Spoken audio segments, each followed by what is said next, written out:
Լույսը հաղթելու է խավարի։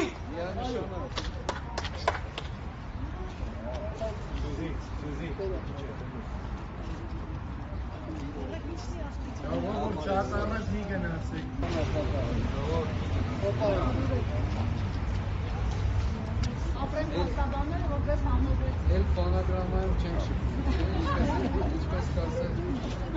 ինչպես կասեր Դավիթ Ամալյանը, բանագրամայում էլ չենք շփվում։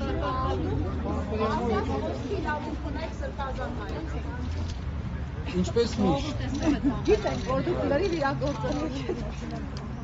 Ինձ որևէ մեկը կյանքի առավելություն չի տվել, ոչ այս կալանքի փոխելով, ոչ չփոխելով, ոչ իմ ազատությունը սահմանափակել են կարողացել, ոչ էլ հիմա իբր թե փոխել են։ Բացարձակ ոչ մի բան տեղի չի ունեցել իմ կյանքում որպես այդպեսին։